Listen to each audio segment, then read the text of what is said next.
Okay. Hello दोस्तों, कैसे हो? बढ़िया होंगे। आज का ना वीडियो लेकर तो भाई स्वागत है आप सभी का समर स्लैम के प्रेडिक्शन वीडियो में। आज इस वीडियो के अंदर सारा आखिरी बार डिस्कस करेंगे समर स्लैम को, क्या क्या सरप्राइजेस हो सकते हैं, क्या क्या पॉसिबल रिटर्न्स हो सकते हैं, क्या क्या शॉकर्स हो सकते हैं। आपको कुछ नहीं करना है, इस वीडियो को देखना वो लास्ट तक। तो स्टार्ट करते हैं माई result prediction for summer slam 2024।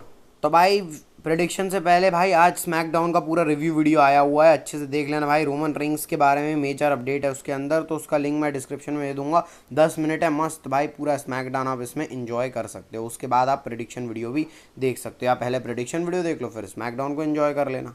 तो स्टार्ट करते हैं हम लोग सबसे पहले मैच के साथ, Liv Morgan versus Riya replay for women's world championship. अब ये जो फ्यूड है भाई, ये बहुत ही ज़्यादा पर्सनल फ्यूड है, क्योंकि लिव मॉर्गन ने वो सारी चीज़ें रिया रिप्ली से छीनने की कोशिश करी हैं जो रिया रिप्ली से पर्सनल थी। सबसे पहले तो उनका टाइटल छीन लिया, फिर उनकी फैमिली यानी जजमेंट डे और डोमिनिक मिस्टीरियो। तो इसमें कायदे से आप देख सकते हो फेल हो गई है लिव मॉर्गन से। वो वुमेंस चैम्पियनशिप ले ली उन्होंने, बाकी सब चीज़ें तो अभी भी हैं रिया रिप्ली के पास। अब इस मैच के अंदर बहुत कुछ चीज़ें हो सकती हैं। डीप डिस्कशन में इसको अच्छे से डिस्कस किया है भाई, 4 मैचेस को। तो दोनों वो भी लिंक मैं दे दूंगा आपको, पार्ट 1 और पार्ट 2 दोनों को जाके देख लेना भाई। अच्छा, और आप हाइप हो जाओगे समर स्लैम के लिए। तो अब सीधे हम लोग रिजल्ट पे आते हैं। तो अब यहाँ पर सबसे पहले तो डिस्ट्रैक्शन बहुत सारी हो सकती हैं। क्या पता डोमिनिक आके रिया रिप्ली को धोखा दे दें, या फिर रैकेल रॉड्रिगेज के रूमर आ रहे हैं। मतलब केओटिक चीज़ें बहुत कुछ हो सकती हैं इस मैच के अंदर। अब अगर यहाँ से देखा जाए ना, अगर इस मैच के अंदर लिव मॉर्गन हारती हैं तो मेरे को ऐसा लगता है कि उनको ज़्यादा नुकसान होगा, क्योंकि जो उनका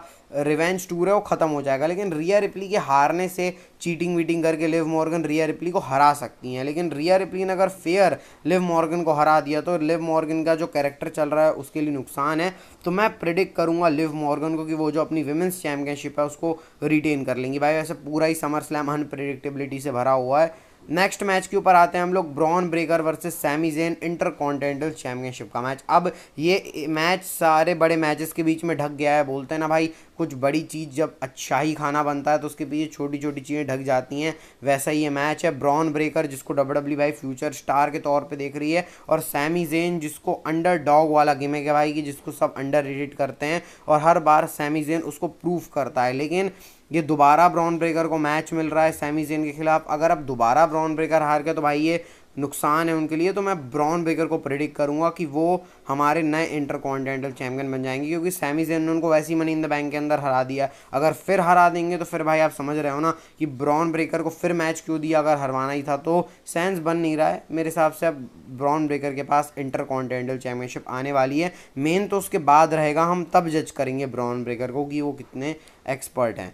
नेक्स्ट मैच आएगा भाई जो समर स्लैम का कई लोगों के लिए सबसे बड़ा मैच है, special guest referee Seth Rollins Drew McIntyre versus CM Punk. पूरे समर स्लैम के अंदर सबसे ज़्यादा पर्सनल और सबसे बेस्ट स्टोरी टेलिंग इस मैच के अंदर हुई है। 7 महीने के बाद ड्रू मैकिंटायर को फाइनली मौका मिला है सीएम पंक के ऊपर अपने हाथ साफ करने के लिए। सीएम पंक ने ड्रू मैकिंटायर को भाई रेसलमेनिया में कॉस्ट करवाया, फिर उसका नंबर 1 कंटेंडर वाला मैच कॉस्ट करवा दिया, फिर उसके बाद उन्होंने मनी इन द बैंक में कॉस्ट कराया, क्लैश एट द कैसल ने मतलब पूरा ड्रू मैकिंटायर का 2024 खराब कर दिया। और ड्रू मैकिंटायर ने सीएम पंक का शुरुआती टाइम खराब किया। तो दोनों एक दूसरे से बिल्कुल खुन्नस पे उतरे हुए हैं। मतलब ड्रू मैकिंटायर तो भाई जान ही ले लेंगे सीएम पंक की इस मैच के अंदर। अब इस मैच का भी रिजल्ट अनप्रेडिक्टेबल है भाई, बहुत ज़्यादा। सारे मैचेस ही वैसे अनप्रेडिक्टेबल है, लेकिन अब इस मैच के अंदर कौन जीत सकता है? अगर इस मैच में सीएम पंक जीते तो भाई फिर ये पंगा ही खत्म हो जाएगा। फिर ड्रू मैकिंटायर क्या बोलेगा आगे, भाई मैं सीएम पंक से हार गया।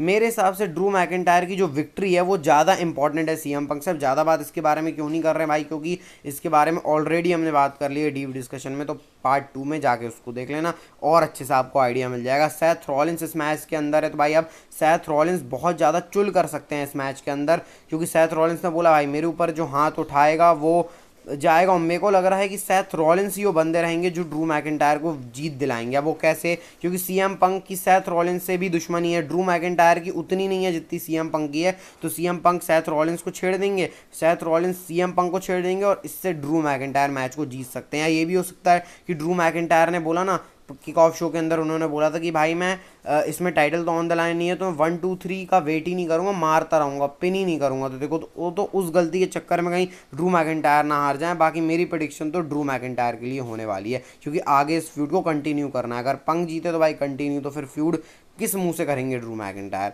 अगला मैच आता है Logan Paul versus LA Knight के बीच में यूएस चैंपियनशिप का मैच। भाई एले नाइट ने लोगन पॉल को परेशान करके रखा है और लोगन पॉल रिडीम करना चाहते हैं अपने आप को एले नाइट के साथ मैच के अगेंस्ट। अब देखो इसकी प्रेडिक्शन मेरे हिसाब से बहुत आसान है, क्योंकि क्लीवलैंड भले ही लोगन पॉल का होम टाउन है, लेकिन भाई अब फाइनली पहली बार मतलब समर स्लैम अगर हम 2023 एक साल पीछे आके देखें तो यहाँ से एले नाइट का राइज शुरू हुआ था भाई। और अब एले नाइट को एक चैंपियनशिप देनी चाहिए डब्ल्यूडब्ल्यू को, क्योंकि भाई फैंस भी उनके साथ हैं। अगर डब्ल्यूडब्ल्यू अभी भी एले नाइट को चैंपियनशिप नहीं देगी तो क्या पता भाई फैंस गिव अप कर जाएं एले नाइट से कि भाई एले नाइट को तो चैंपियनशिप दी ही नहीं है अभी तक। गिव अप एक समय आता है ना कि जब फैंस गिव अप कर देते हैं। ऐसे कोडी रोड्स का मैं एग्जांपल लेता हूँ कि भाई उस समय कोडी की लहर चल रही थी, जैसी चैंपियनशिप मिली अब कोडी का जो वो है वो डाउन पे जा रहा है। भले कोडी को चैंपियनशिप मिल गई थी, वैसी अगर एले नाइट को नहीं मिली तो फिर फैंस गिव अप कर देंगे और फिर जो बना बनाया स्टार है डब्ल्यूडब्ल्यू का एले नाइट वो कम पड़ जाएगा। लोगन पॉल के हारने से ऐसा सच कुछ होगा नहीं, तो मेरे हिसाब से ये दूसरा टाइटल चेंज डब्ल्यूडब्ल्यू के अंदर होगा। एले नाइट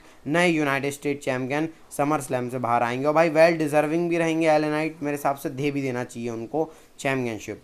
नेक्स्ट आता है बेली वर्सेस नाया जैक्स के बीच में विमेंस चैंपियनशिप का मैच। अब मैं बोलूँगा पूरे समर स्लैम के अंदर सबसे ज़्यादा लीस्ट अच्छी स्टोरी लाइन इस मैच की रही है, क्योंकि विंस मैकमैन वाले फॉर्मेट में रही है। मतलब दो कंपेटिटर हैं, उनमें जैसे नाया जैक्स की तरफ में टिफनी को घुसा दिया और बेली के साइड मीचेन को, फिर चारों लड़ रहे हैं, मैचेस बन रहे हैं, बाकी ज़्यादा कुछ इसके अंदर किया नहीं। मतलब फुल पोटेंशियल पे गई नहीं है डब्ल्यूडब्ल्यू इस स्टोरी लाइन में।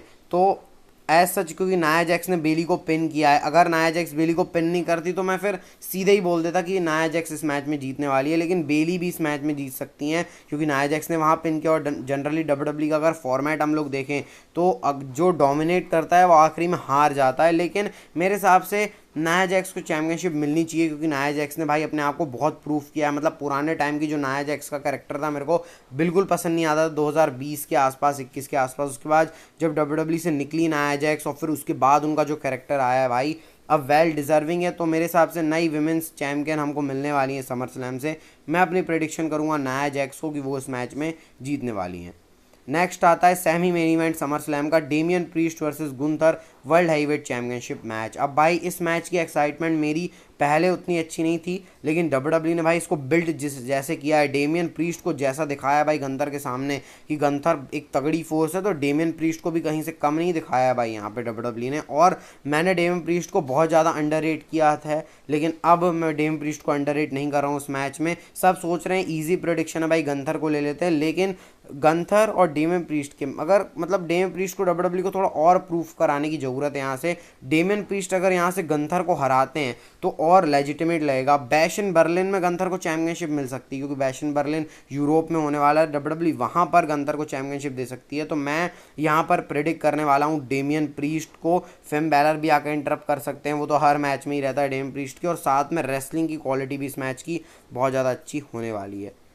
तो अब बात करते हैं हम लोग समर स्लैम के मेन इवेंट मैच के बारे में, Cody Rhodes versus Solo Sikoa for WW undisputed championship. पहले मैच के अंदर मेरा कोई इंटरेस्ट नहीं था भाई, सिंगल्स मैच है क्या, कितने बार तो हम देख चुके हैं, लेकिन अब डब्ल्यूडब्ल्यू ने इस मैच में कंडीशन डाल दी है ब्लड लाइन रूल्स। आज के स्मैकडाउन से रिव्यू वीडियो ने दिखाया, तो भाई जाके देख लेना कैसे क्या हुआ, सब बताया है उसके अंदर। तो अब इस मैच के अंदर और भी ज़्यादा इंटरेस्ट बढ़ गया, और ये मैच तो अब मेरे को पूरा लग रहा है भाई रोमन रिंग्स के रिटर्न के कारण है। प्रेडिक्शन मेरी सिंपल है, अभी भी चाहे टामा टोंगा टांगालोवा चैंपियनशिप जीत भी गए, फिर भी मैं कोडी रोड्स को प्रेडिक्ट करूंगा कि भाई कोडी रोड्स आराम से मैच जीत रहे हैं। लेकिन सोलो सिकोआ बहुत सारी कंडीशन इसमें कोडी रोड्स के सामने खड़ी करने वाले हैं, क्योंकि भाई ब्लड लाइन रूल्स है तो कोडी के सामने तो कोई है नहीं, Randy Orton Kevin Owens injured है, तो सोलो सिकोआ जेकब फाटू टामा टोंगा टांगालोवा चारों टूट पड़ेंगे कोडी रोड्स के ऊपर, और ऐसा लगेगा कि कोडी रोड्स हार रहे हैं। और भाई बहुत लोगों के आने के चांस है, ब्रॉक रेजनर, ऊसोस का रियूनियन, जिमी ऊसो, जिला Fatu, Roman Reigns, Rock Roman Reigns, मतलब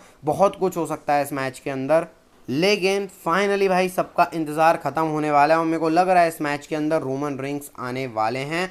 और मैंने बताई दिया आपको कोडी रोड्स उस मैच को जीतेंगे, लेकिन ये बहुत ज़्यादा भसड़ वाला मैच होगा। अगर रोमन रिंग्स नहीं आए या फिर डब्ल्यूडब्ल्यू चलो रॉक भी आ गए तो मैं झेल लूँगा, लेकिन अगर रॉक और रोमन रिंग्स से नीचे डब्ल्यूडब्ल्यू ने अगर ऊसोस का सिर्फ रियूनियन करा के छोड़ दिया तो भाई फिर बहुत ज़्यादा डिसअपॉइंटमेंट चीज़ जाएगी समर स्लैम से। लेकिन मैं आपको फिर भी बोलूँगा भाई जितनी कोशिश है वो कम रखोगी रोमन रिंग। जैसे सर्वाइवल सीरीज़ में मैंने आपको बोला था कि भाई CM पंक के आने के चांसेस बहुत ज़्यादा लग रहे हैं, लेकिन वही बात है ना, अगर नहीं आया तो वो फ्रस्ट्रेशन ना हो तो अपने आप को उस तरीके से ढाल लो अभी से। लेकिन लग तो रहा है भाई पूरा जो ब्लड लाइन रूल्स और सब करके रोमन रिंग्स आने वाले हैं। जाते आते मैं आपको आखिरी बार ऑड्स भी बता देता हूँ भाई, रोमन रिंग्स के रिटर्न के ऑड्स भी आए हैं। तो ऑड्स के हिसाब से रोमन रिंग्स आने वाले हैं समर स्लैम के अंदर, और अंतर थोड़ा सा ज़्यादा है, मतलब आप समझ सकते हो 30-40% नहीं आने से आने वाले ज़्यादा हैं ऑड्स। तो भाई रोमन रेंस का अब पूरा माहौल बन रहा है भाई। और भी अगर कुछ होगा तो मैं कम्युनिटी पोस्ट के ऊपर डाल दूंगा भाई। और अगर आपको ये प्रेडिक्शन वीडियो अच्छी लगी तो भाई लाइक सब्सक्राइब कर देना चैनल को। आज 2 वीडियो आई हैं,